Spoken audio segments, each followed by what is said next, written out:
Exode chapitre 32. Le peuple, voyant que Moïse tardait à descendre de la montagne, s'assembla autour d'Aaron et lui dit « Allons, fais-nous un Dieu qui marche devant nous. Car ce Moïse, cet homme qui nous a fait sortir du pays d'Égypte, nous ne savons ce qu'il est devenu. » Aaron leur dit « Ôtez les anneaux d'or qui sont aux oreilles de vos femmes, de vos fils et de vos filles, et apportez-les-moi. » Et tous ôtèrent les anneaux d'or qui étaient à leurs oreilles, et ils les apportèrent à Aaron. Et il les reçut de leurs mains, jeta l'or dans un moule, et fit un veau en fonte. Et ils dirent, Israël, voici ton Dieu qui t'a fait sortir du pays d'Égypte. On voit le péché que commettait Aaron, effectivement. Il pouvait dire plus tard que c'était à cause du peuple, mais il avait participé, il avait accompagné effectivement le peuple dans le péché, dans l'idolâtrie. Et on voit que si Moïse n'avait pas intercédé, Aaron aussi aurait été frappé. Garde-nous d'accompagner qui que ce soit dans le péché. Amen. Lorsque Aaron vit cela, il bâtit un autel devant lui, et il s'écria, « Demain, il y aura une fête en l'honneur de l'Éternel. » Le lendemain, ils se levèrent de bon matin, ils offrirent des holocaustes et des sacrifices d'action de grâce. Le peuple s'assit pour manger et pour boire, puis se levèrent pour se divertir. On voit que le peuple se divertissait, s'amusait, mais il ne savait pas que tu étais dans une grande colère. Et en effet, ils pensaient servir Dieu au sein même de l'idolâtrie, et cependant, on ne s'amuse pas avec les choses de Dieu. On ne fait pas l'œuvre de Dieu à la légère, et on ne t'associe point à des statues, à des animaux, etc.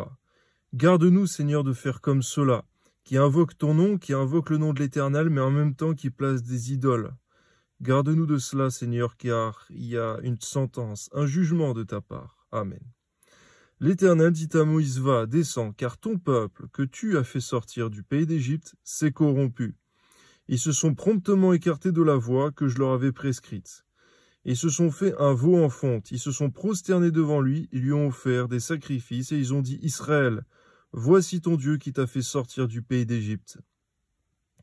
Moïse n'était pas là physiquement, il ne pouvait pas savoir ce qui se passait, mais toi, rien ne t'échappe, Seigneur. Et les œuvres bonnes ou mauvaises, l'idolâtrie, tout ça, rien ne t'est caché. Amen. L'Éternel dit à Moïse, je vois que ce peuple est un peuple au cou raide, maintenant laisse-moi.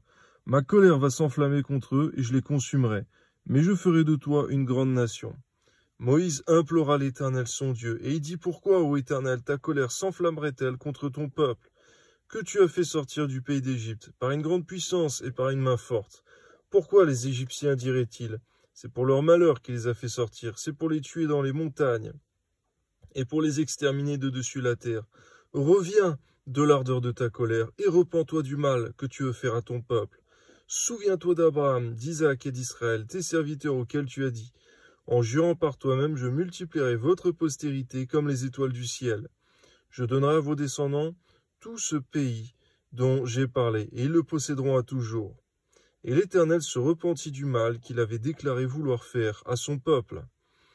Merci Seigneur, parce que parfois ta colère est irrémédiable, et il n'y a que l'intercession qui puisse empêcher ta colère d'agir sur les hommes.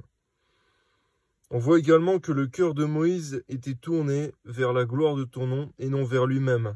Car lorsque tu as fait mention, Seigneur, à partir de lui, faire une postérité, un peuple à partir de lui, à partir de ses entrailles, eh bien, il était plus intéressé pour la gloire de ton nom et pour le peuple, qui était la postérité d'Abraham, Isaac et Jacob, que de lui-même.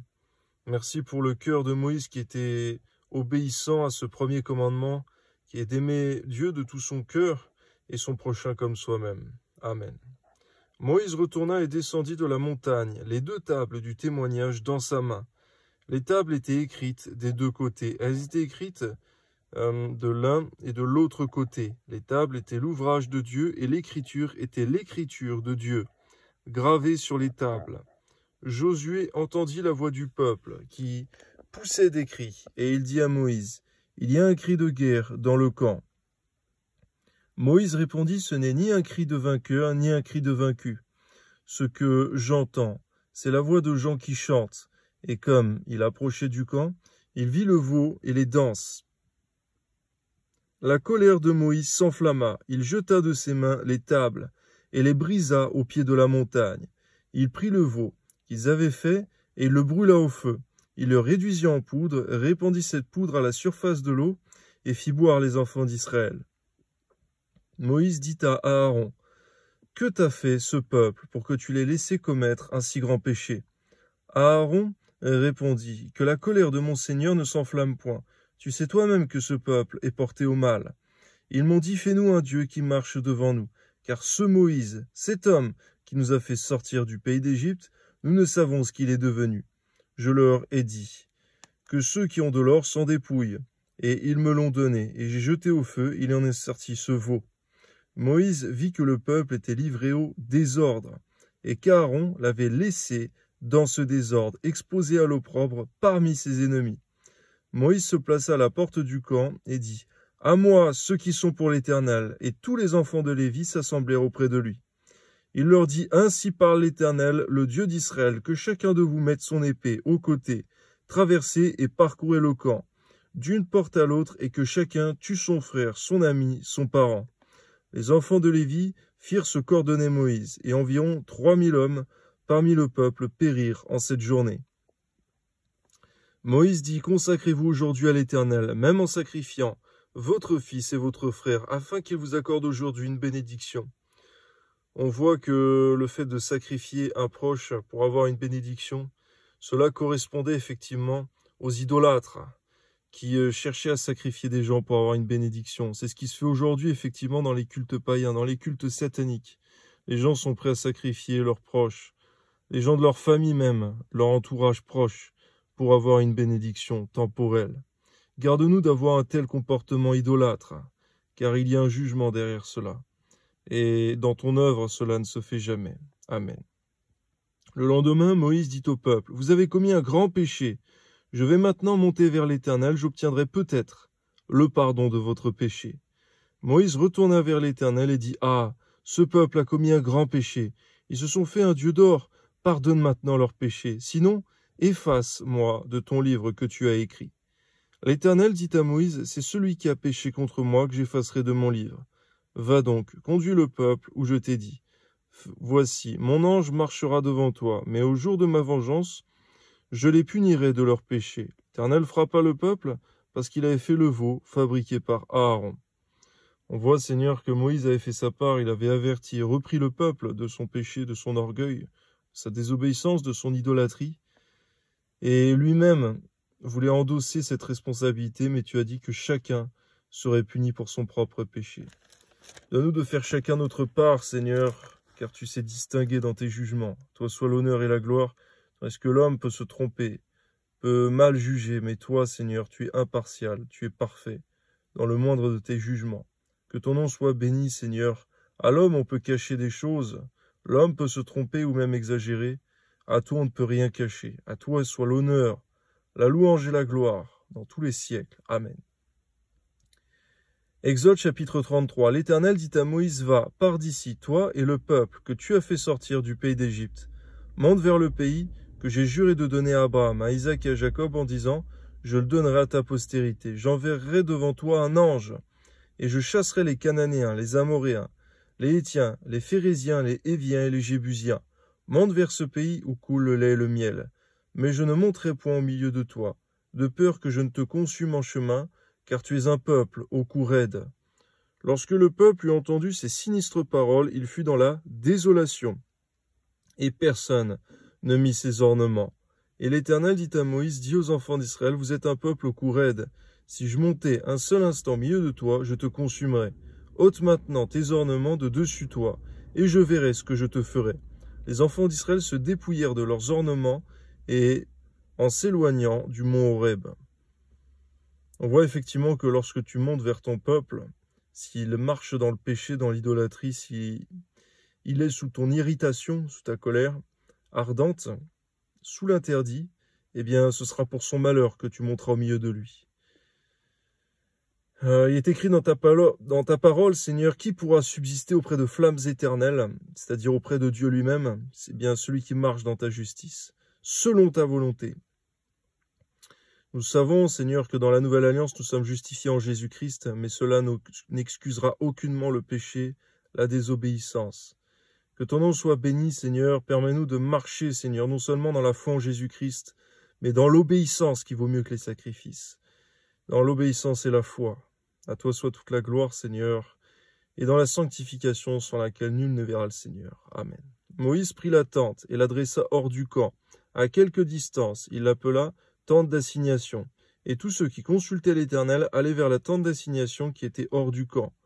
Lorsque Moïse se rendait à la tente, tout le peuple se levait. Chacun se tenait à l'entrée de sa tente et suivait des yeux Moïse, jusqu'à ce qu'il fût entré dans la tente. Et lorsque Moïse était entré dans la tente, la colonne de nuée descendait et s'arrêtait à l'entrée de la tente, et l'Éternel parlait avec Moïse. Tout le peuple voyait la colonne de nuée qui s'arrêtait à l'entrée de la tente. Tout le peuple se levait, et chacun se prosternait à l'entrée de sa tente. L'Éternel parlait avec Moïse face à face, comme un homme parle à son ami. Merci Seigneur pour la relation que Moïse avait avec toi, comme un homme parle à son ami. Que ton nom soit béni pour la vérité, la pureté, la droiture de cette relation authentique. Que ton nom soit béni, à toi soit toute la gloire. Donne-nous d'avoir un cœur droit, un cœur pur et sincère devant toi, un cœur obéissant, afin d'être appelés nous aussi amis de Dieu. Puis Moïse retournait au camp, mais son jeune serviteur Josué, fils de Nun, ne sortait pas du milieu de la tente. Moïse dit à l'Éternel, « Voici, tu me dis, fais monter ce peuple, et tu ne me fais pas connaître. Qui tu enverras avec moi? Cependant tu as dit, je te connais par ton nom, et tu as trouvé grâce à mes yeux. Maintenant, si j'ai trouvé grâce à tes yeux, fais-moi connaître tes voies. Alors je te connaîtrai, et je trouverai encore grâce à tes yeux. Considère que cette nation est ton peuple. » L'Éternel répondit, « Je marcherai moi-même avec toi, et je te donnerai du repos. » Moïse lui dit, « Si tu ne marches pas toi-même avec nous, ne nous fais point partir d'ici. » Comment sera-t-il donc certain que j'ai trouvé grâce à tes yeux, moi et ton peuple? Ne sera-ce pas quand tu marcheras avec nous et quand nous serons distingués, moi et ton peuple, de tous les peuples qui seront sur la face de la terre? Au passage, on voit que Moïse avait compris qu'il ne pourrait aller nulle part sans que tu marches avec lui. C'est vrai, Seigneur, lorsque nous allons quelque part, nous ne voulons aller nulle part sans que tu ne sois avec nous, sans même que tu nous envoies quelque part, car on peut mourir. On voit tous les dangers, toute la méchanceté, l'ignominie qui se passe sur la face de la terre, encore aujourd'hui. Et cependant, on a besoin de toi. On peut aller nulle part sans que tu sois avec nous, notre garant, notre protecteur, notre Dieu souverain. Et même, on ne veut rien faire dans l'œuvre de Dieu sans que tu sois avec nous et sans que tu nous aies envoyés. On ne veut avoir aucun titre sans que toi tu nous l'aies donné. Car véritablement, Seigneur, il y a un grand danger derrière l'autoproclamation et derrière le fait de croire qu'on vit pour nous-mêmes. Tandis que en Jésus-Christ, on a été racheté par toi à un grand prix, à un grand sacrifice. Garde-nous donc, Seigneur, de croire que nous pouvons vivre pour nous-mêmes, car le souffle même de vie ne nous appartient pas. Toi soit la gloire, Seigneur. Nous sommes entre tes mains. Amen. L'Éternel dit à Moïse, « Je ferai ce que tu demandes, car tu as trouvé grâce à mes yeux. Je te connais par ton nom. » Moïse dit, « Fais-moi voir ta gloire. » L'Éternel répondit, « Je ferai passer devant toi toute ma bonté, et je proclamerai devant toi le nom de l'Éternel. Je fais grâce à qui je fais grâce, et miséricorde à qui je fais miséricorde. » L'Éternel dit, « Tu ne pourras pas voir ma face, car l'homme ne peut me voir et vivre. » L'Éternel dit, « Voici un lieu près de moi. Tu te tiendras sur le rocher. Quand ma gloire passera, je te mettrai dans un creux du rocher, et je te couvrirai de ma main jusqu'à ce que j'aie passé. Et lorsque je retournerai ma main, tu me verras par derrière, mais ma face ne pourra pas être vue. » Exode chapitre 34. L'Éternel dit à Moïse, « Taille 2 tables de pierre, comme les premières, et j'écrirai les paroles qui étaient sur les premières tables, que tu as brisées. Sois prêt de bonne heure, et tu monteras dès le matin sur la montagne de Sinaï. Tu te tiendras là devant moi, sur le sommet de la montagne, que personne ne monte avec toi, et que personne ne paraisse sur toute la montagne, et même que ni brebis ni bœufs ne paissent près de cette montagne. » Moïse tailla 2 tables de pierre, comme les premières. Il se leva de bon matin, et monta sur la montagne de Sinaï selon l'ordre que l'Éternel lui avait donné. Il prit dans sa main les 2 tables de pierre. L'Éternel descendit dans une nuée, se tint là auprès de lui, et proclama le nom de l'Éternel. Et l'Éternel passa devant lui et s'écria, « L'Éternel, l'Éternel, Dieu miséricordieux et compatissant, lent à la colère, riche en bonté et en fidélité, qui conserve son amour jusqu'à 1000 générations, qui pardonne l'iniquité, la rébellion et le péché, mais qui ne tient point le coupable pour innocent, et qui punit l'iniquité des pères sur les enfants et sur les enfants des enfants, jusqu'à la 3e et à la 4e génération. » On voit encore au passage que celui qui pêche contre toi, qui déshonore l'alliance, et aujourd'hui en Jésus-Christ, eh bien, il maudit même sa postérité, ses enfants après lui, ses petits-enfants, ses arrière-petits-enfants. Donne-nous donc de veiller à notre comportement, car tu as dit que celui qui est béni, sa postérité jusqu'à la 1000e génération sera aussi bénie. Amen. Aussitôt Moïse s'inclina à terre et se prosterna. Il dit, « Seigneur, si j'ai trouvé grâce à tes yeux, que le Seigneur marche au milieu de nous, car c'est un peuple au cou raide, pardonne nos iniquités et nos péchés, et prends-nous pour ta possession. » L'Éternel répondit, « Voici, je traite une alliance. Je ferai en présence de tout ton peuple des prodiges qui n'ont eu lieu dans aucun pays et chez aucune nation. Tout le peuple qui t'environne verra l'œuvre de l'Éternel, et c'est par toi que j'accomplirai des choses terribles. Prends garde à ce que je t'ordonne aujourd'hui. Voici, je chasserai devant toi les Amoréens, les Cananéens, les Hétiens, les Phéréziens, les Héviens et les Jébusiens. Garde-toi de faire alliance avec les habitants du pays où tu dois entrer, de peur qu'il ne soit un piège pour toi. Au contraire, vous renverserez leurs autels, vous briserez leurs statues et vous abattrez leurs idoles. Tu ne te prosterneras point devant un autre Dieu, car l'Éternel porte le nom de jaloux. Il est un Dieu jaloux. Garde-toi de faire alliance avec les habitants du pays, de peur que, se prostituant à leurs dieux et leur offrant des sacrifices, ils ne t'invitent et que tu ne manges de leurs victimes, de peur que tu ne prennes de leurs filles pour tes fils, et que leurs filles se prostituent à leurs dieux, n'entraînent tes fils à se prostituer à leurs dieux.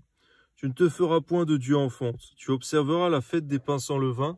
Pendant 7 jours, au temps fixé, dans le mois des épis, tu mangeras des pains sans levain, comme je t'en ai donné l'ordre, car c'est dans le mois des épis que tu es sorti d'Égypte. Tout premier-né m'appartient, même tout mâle premier-né, dans tes troupeaux de gros et de menu bétail. Tu rachèteras avec un agneau le premier-né de l'âne, et si tu ne le rachètes pas, tu lui briseras la nuque. Tu rachèteras tout premier-né de tes fils, et l'on ne se présentera point avide devant ma face. Tu travailleras 6 jours, et tu te reposeras le 7e jour. Tu te reposeras même au temps du labourage et de la moisson. Nous comprenons également qu'un jour par semaine, nous devons aussi nous reposer, ne point travailler 7 jours sur 7, car véritablement le corps n'est pas inépuisable, et si toi tu as montré l'exemple à ton peuple en te reposant au 7e jour de la création, nous devons nous aussi avoir un jour où nous ne faisons pas d'ouvrage professionnel. Que ton nom soit béni, et cela ne nous empêche aucunement de prier pour les malades et de faire ton œuvre à ce 7e jour, comme Jésus-Christ l'a fait lui-même. Amen. Tu célébreras la fête des semaines, des prémices, de la moisson, du froment, et la fête de la récolte à la fin de l'année. 3 fois par an, tous les mâles se présenteront devant l'Éternel, Dieu d'Israël. Car je chasserai les nations devant toi, et j'étendrai tes frontières, et personne ne convoitera ton pays pendant que tu monteras pour te présenter devant l'Éternel, ton Dieu, 3 fois par an. Tu n'offriras point, avec du pain levé, le sang de la victime immolée en mon honneur, et le sacrifice de la fête de Pâques ne sera point gardé pendant la nuit jusqu'au matin. Tu apporteras à la maison de l'Éternel, ton Dieu, les prémices des premiers fruits de la terre. Tu ne feras point cuire un chevreau dans le lait de sa mère. L'Éternel dit à Moïse, écris ces paroles, car c'est conformément à ces paroles que je traite alliance avec toi et avec Israël. Moïse fut là, avec l'Éternel, 40 jours et 40 nuits. Il ne mangea point de pain, il ne but point d'eau. Et l'Éternel écrivit sur les tables les paroles de l'alliance, les 10 paroles. Pour s'arrêter un instant sur ce passage, on peut constater la consécration évidente, la consécration de Moïse, qui était à même de jeûner 40 jours et 40 nuits, sans manger, sans boire. Nous comprendre, Seigneur mon Dieu, que lorsque il y a du divin en l'homme, et de façon particulière, il est capable même de ne ni manger ni boire durant une longue période de jeûne, car il se consacre à Dieu. Et nous-mêmes, Seigneur, de nous de savoir faire des jeûnes conduits par toi, sous l'inspiration de ton esprit, en comprenant que, naturellement, s'il est impossible de vivre sans manger, sans boire pendant même une longue période, cela est possible dans ta présence, dans la prière, la méditation de ta parole, profonde et accentuée.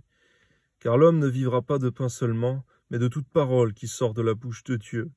Et dans ta présence, car ta rosée, Seigneur, est une rosée vivifiante. Amen. Moïse descendit de la montagne de Sinaï, ayant les 2 tables du témoignage dans sa main. En descendant de la montagne, il ne savait pas que la peau de son visage rayonnait, parce qu'il avait parlé avec l'Éternel. Lorsque nous parlons avec toi, notre âme rayonne. Et même la peau d'un homme comme celle de Moïse est capable d'aller jusqu'à rayonner. Car c'est vrai, Seigneur,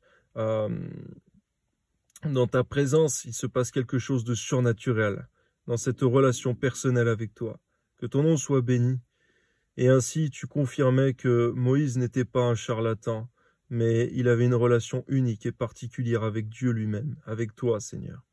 Et cela se démontrera encore à l'avenir de ce qui est écrit dans ta parole. Amen. Aaron et tous les enfants d'Israël regardaient à Moïse, et voici la peau de son visage rayonnait, et ils craignaient de s'approcher de lui. Moïse les appela. Aaron et tous les principaux de l'assemblée vinrent auprès de lui, et il leur parla. Après cela, tous les enfants d'Israël s'approchèrent, et il leur donna tous les ordres qu'il avait reçus de l'Éternel sur la montagne de Sinaï. Lorsque Moïse eut achevé de leur parler, il mit un voile sur son visage. Quand Moïse entrait devant l'Éternel pour lui parler, il ôtait le voile jusqu'à ce qu'il sortît. Et quand il sortait, il disait aux enfants d'Israël ce qui lui avait été ordonné. Les enfants d'Israël regardaient le visage de Moïse, et ils voyaient que la peau de son visage rayonnait. Et Moïse remettait le voile sur son visage jusqu'à ce qu'il entrât pour parler avec l'Éternel. À toi soit la gloire, Seigneur, pour ces instants merveilleux. Merci, Seigneur, parce qu'il se passera toujours quelque chose de surnaturel lorsque l'homme s'approchera de son Dieu, avec sincérité, droiture de cœur et consécration et dévouement. Merci, Seigneur, parce que Jésus-Christ lui-même, dans sa relation avec toi, Seigneur Père, lorsqu'il venait dans ta présence, il se passait aussi des choses surnaturelles la nuit, lorsqu'on pouvait voir la transfiguration, lorsqu'on pouvait voir ton Fils bien-aimé marchant sur l'eau. Que ton nom soit béni, il y a des choses particulières qui se passent dans ta présence.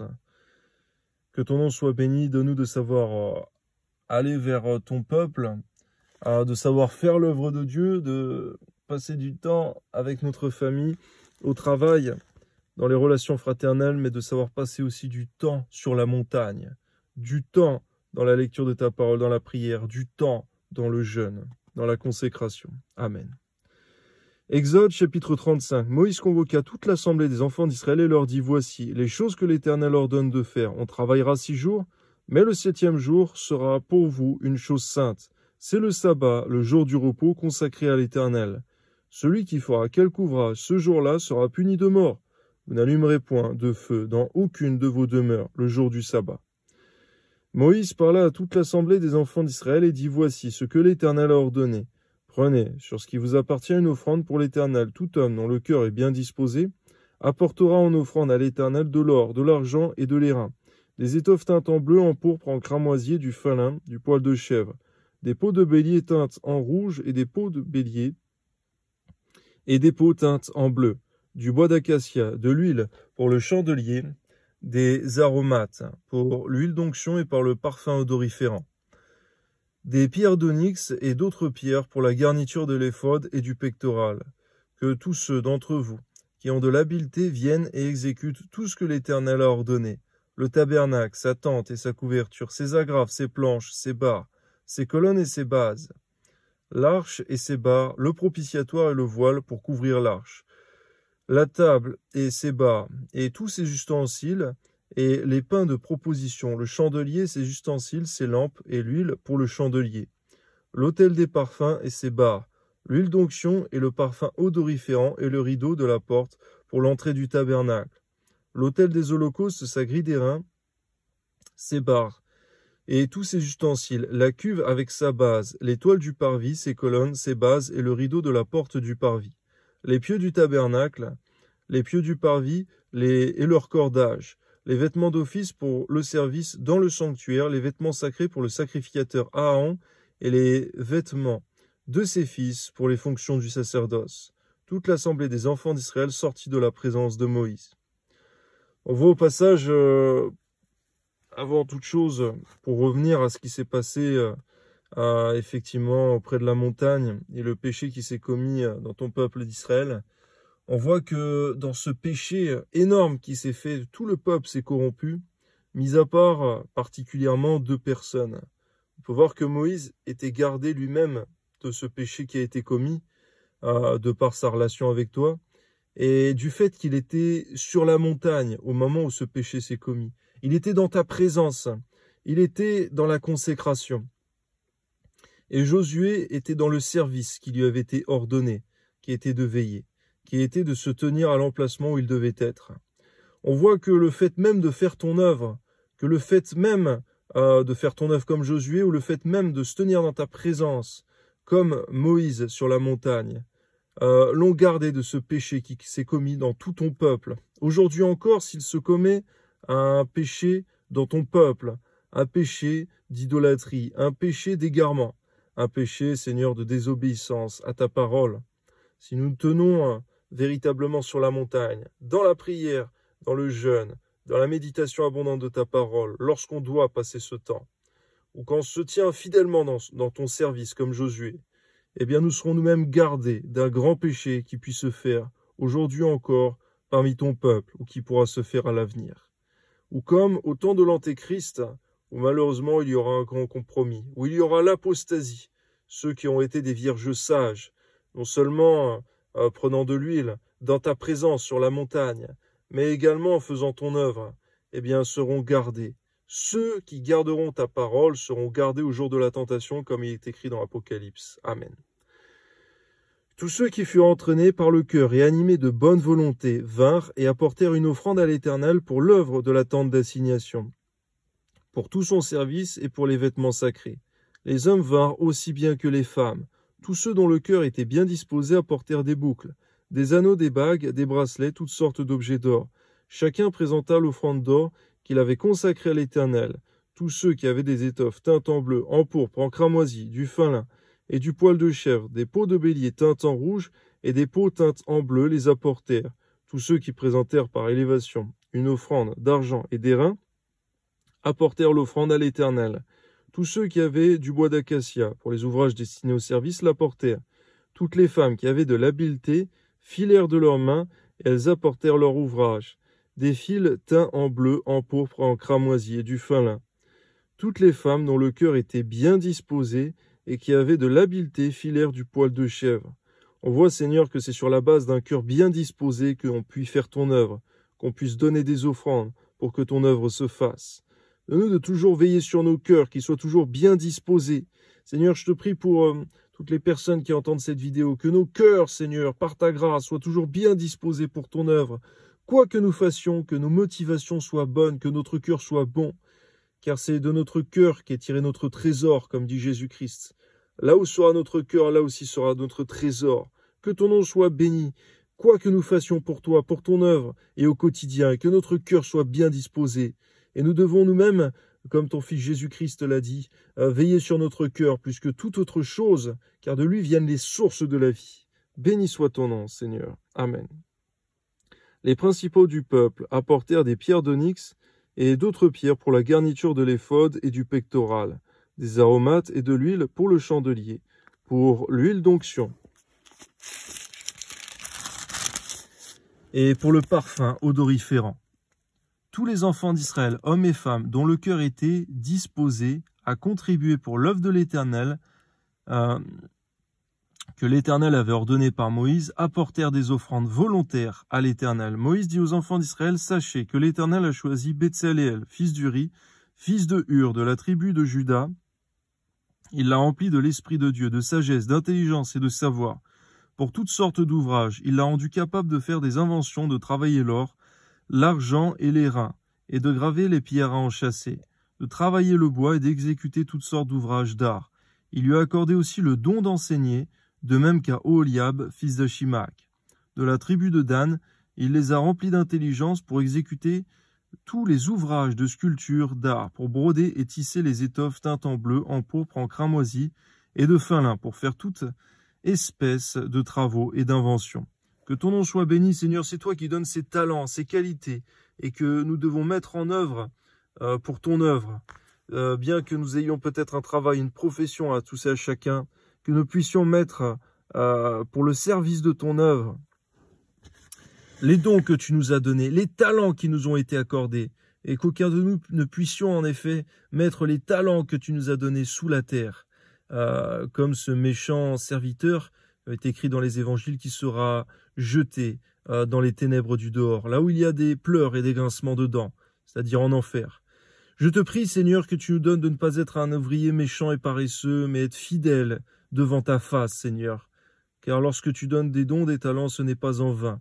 Que ton nom soit élevé. Aide-nous, Seigneur, à exercer ce que tu nous as donné, par la sagesse, par ton esprit et selon ta parole. Que ton nom soit béni, à toi soit toute la gloire. Donne-nous de tirer instruction des choses qui sont écrites, car l'Ancien Testament n'est pas à jeter à la poubelle.